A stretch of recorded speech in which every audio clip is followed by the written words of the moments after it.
Okay, let me get some light here. I want a cup of coffee.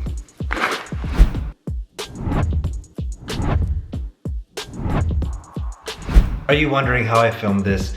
In this video, I want to share with you all the tools that I use.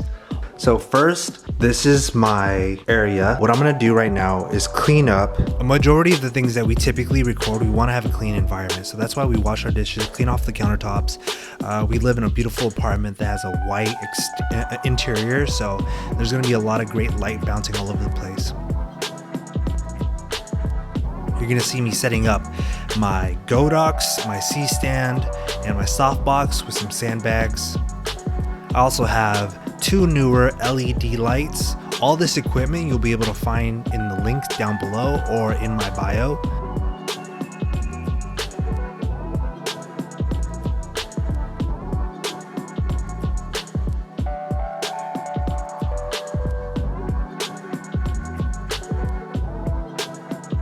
Okay, so this is with the top lights on the 3 lights that I have going on here. I don't know if you could tell, there's a certain yellow color in this video.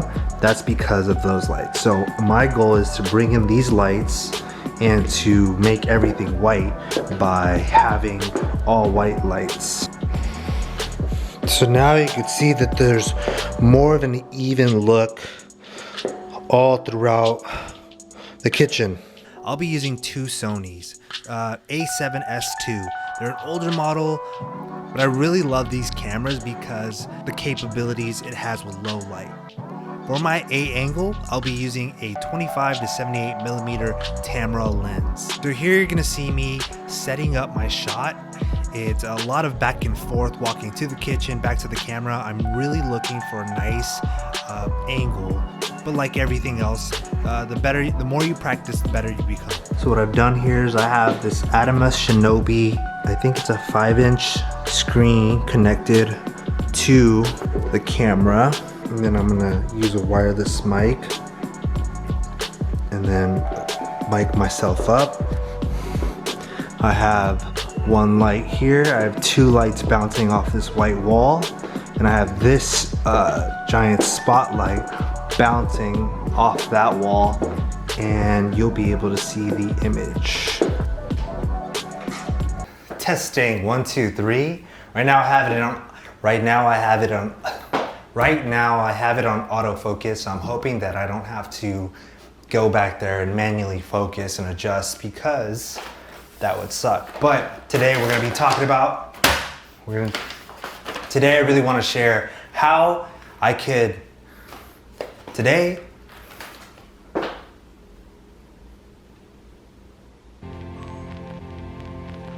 So after I got done explaining all these, now what I'm gonna do is I'm gonna set up the second camera here and then capture some good creative angles with my slider. So right now what you're seeing me do is unbox all the tools and the props that are gonna be in the video that I use to make my coffee. And in order to get a certain slide cinematic shot, I'm gonna be setting up what is known as a glider. Okay, so here's the slider. And I'm trying to get it at this level of this table. And I'm gonna put a camera on top. It's electric, so I will be able to plug in the remote here, and then you will be able to see this glide back and forth. Okay, what I'm doing here is I'm gonna add a neck, a separate neck to this glider. I can attach the camera straight to this glider, but I will have less freedom to move the camera. So I wanna make sure I have capability of moving the camera. So what I'm gonna do now is attach the bottom to my second camera. And this is the remote, and I'm gonna use a battery.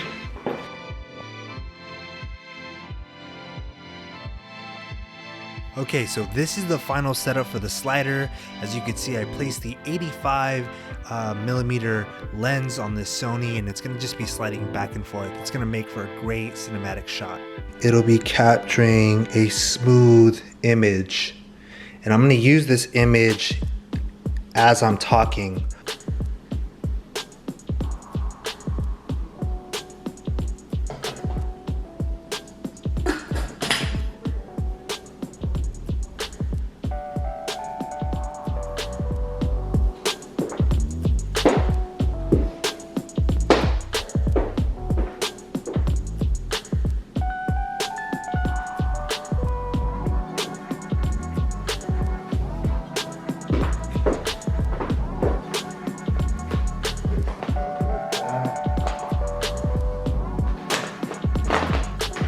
So here you're gonna see me basically going back and forth, filming all the props, and I'm using the 85mm lens, and it has a very crispy, creamy, nice look, and I really enjoy it. This does take practice, and it's important that maybe begin with 1 or 2 things at a time. I know watching this entire video is probably a bit overwhelming, but maybe you want to focus on just the audio, or maybe you want to just focus on the lighting, or maybe just filming one piece of prop, maybe just practice being in front of the camera. And I understand, and just keep in mind, all this is a trial and error experience. The total amount of time it took me to film this, I believe, was about 7 hours. And if you have a team, obviously it's way faster. When my girlfriend and I go filming on set, it takes us roughly 30 to 40 minutes to set up, and then the filming aspect takes 2 to 3 hours, and we film about 4 videos each time we film people. But when you're doing this by yourself, it just be patient with yourself, and don't feel overwhelmed. It's part of the process. I've been doing this for a very long time, and I understand, and just understand it's a learning curve. When I film something, that the viewer is gonna be very immersed into the visual content that I have. So this is very important to create a dynamic visual for YouTube. This is the best way that I'm able to keep the person or the viewer engaged with my content. So if you like this video, please make sure you give this a thumbs up. Please subscribe to my channel. You will be able to find all this equipment down below in the links. And if you have any questions, feel free to email me. And if you haven't already, please follow me on Instagram. There's so much more that I wanted to capture in making this content. I didn't have enough time, so basically I will figure out what else to add once I'm editing this video. That wraps it up. Time to put away this equipment and enjoy that cup of coffee. Oh, it's nice and dark. Look at that.